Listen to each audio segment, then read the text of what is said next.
Bonjour à vous, bienvenue dans ce nouvel épisode de ce road trip au Japon.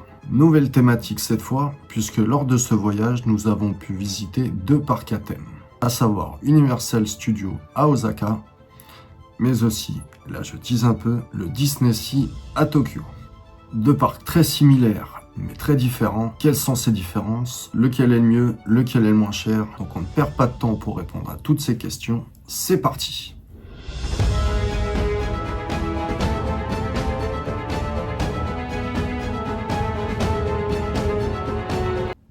Situé dans la baie d'Osaka, à 30 minutes de train de la gare, arrêt Universal City. Et après des files d'attente relativement courtes, on le verra plus tard, on entre. Et dès qu'on entre, c'est Hollywood, littéralement. La première zone, globalement composée de boutiques, en met directement plein la vue avec ses bâtiments énormes et colorés.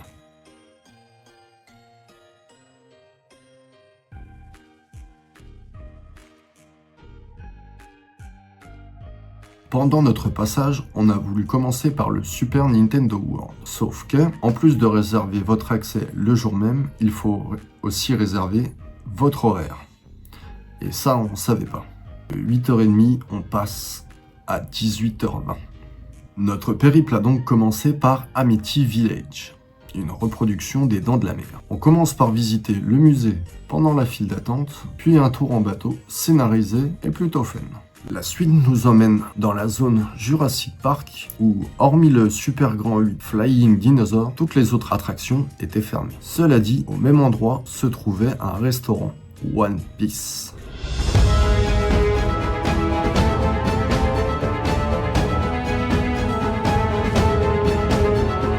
Les repas pris sous les musiques officielles sont un délice.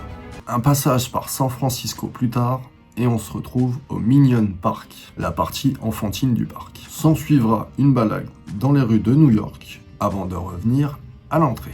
Donc on a commencé nos attractions par Jaws, les Dents de la Mer, un tour en bateau, scénarisé, comptez 45 minutes d'attente pour environ 10-15 minutes d'attraction. En numéro 2, on est allé voir Waterworld, un show, comptez 30 à 45 minutes d'attente selon votre arrivée dans la file, pour environ 15-20 minutes de show. Et franchement, c'est extraordinaire.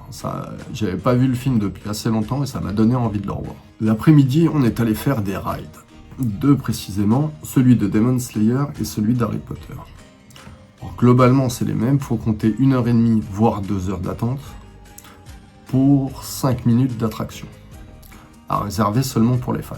Et en 5 donc Super Nintendo World, composé de 2 restaurants, 3 attractions et une boutique. C'est très joli, mais si vous n'avez pas la montre magnétique pour taper sur les pierres et récupérer des pièces, vous allez vite en faire le tour, car c'est globalement composé pour les enfants. Alors je précise aussi que la partie Donkey Kong n'était pas ouverte lors de mon passage. Donc durant cette journée, qui s'est avérée être la plus chaude du voyage avec 43 degrés, on n'aura que trop pu profiter des attractions, dont 5 étaient fermées. La parade aquatique a même été annulée, parade qui s'appelait No Limit.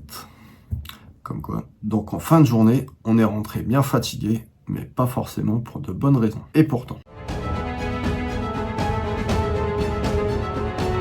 Situé dans la baie de Tokyo, à 45 minutes en train de la gare de Tokyo, à l'arrêt Maihama Station, avant de reprendre une navette spéciale qui fait le tour du complexe. Donc, comme je disais, on va à Tokyo Disney Sea, on est dans une gare proche du parc qui va nous amener dans le parc. Mais vu qu'il y a Tokyo Disneyland à côté, ça fait un peu tout le tour. C'est très sympa, dans la gare ils diffusent des musiques de films et là en ce moment c'est la musique de La Belle et la Bête. Et voilà le train en lui-même et les fenêtres, c'est des têtes de Mickey. Donc après une plus longue attente, on finit par rentrer sur la place. Passé le premier bâtiment, on tombe sur un grand lac, dans une zone symbolisant la Méditerranée, au décor français et italien, qu'on longera pour nous mener à notre premier arrêt, Mysterious Island. Lieu de prédilection de Jules Verne avec 20 000 lieues sous les mers et son voyage à bord du Nautilus. Également sur place, voyage au centre de la Terre. Le reste du parc se compose du lagon des Sirènes et de la côte arabique, des manèges au thème de la petite sirène, d'Aladin et de Simbad. Au nord, la Lost River Delta, la zone Indiana Jones, et à l'ouest, Port Discovery. Mais l'une des plus importantes reste l'American Waterfront, lieu du navire Columbia, de nombreux cafés où il n'y a pas de café, d'autres boutiques et la fameuse tour. Donc pour les attractions du jour, 20 000 lieues sous les mers, 30 à 45 minutes d'attente pour 10 minutes d'attraction, je dirais. En deux, on est allé faire la tour de la terreur, Tower of Horror. Comptez 45 minutes, 1 heure d'attente pour 5 minutes d'attraction. En numéro 3, voyage au centre de la Terre. Donc comme le premier, 30-45 minutes d'attente où on passe dans une caverne pour visiter un peu les prémices du voyage au centre de la Terre, qui est nettement plus frais que d'attendre en plein cagnard. Et globalement, c'est un ride qui fait un peu le tour de la zone, et franchement, c'est très fun. Alors en 4, je suis allé faire le Rising Spirit, qui est en fait un petit ride sur une structure en bois, muni d'une boucle en fait sur 360 degrés. Alors l'avantage, c'est que j'étais tout seul, donc j'ai pu passer par le Single Rider, qui est une file exprès pour les personnes seules, qui permet de passer une bonne partie de la file. En sortant de l'attraction, j'ai pris un bateau qui part de la zone Delta et qui me ramènera jusqu'à la zone méditerranéenne. Une autre façon de se balader dans le parc. Et à partir de là, j'ai été visiter la forteresse Magellan, où se trouve tout un tas d'expériences inspirées de Léonard de Vinci, dont les deux plus impressionnantes restent la chambre des planètes et la caméra obscura.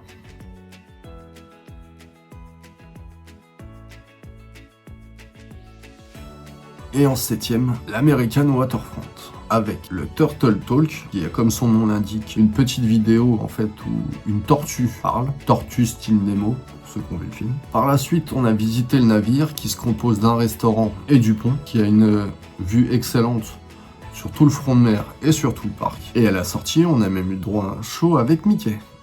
Mickey, Minnie et les deux Tic et Tac.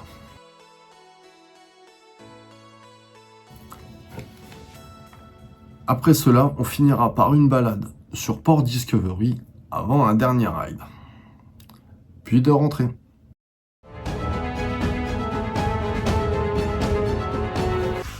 Et maintenant, la conclusion. Donc je ferai un tableau où je mettrai les avantages et inconvénients de chaque parc, mais globalement, vous allez voir qu'ils se ressemblent beaucoup.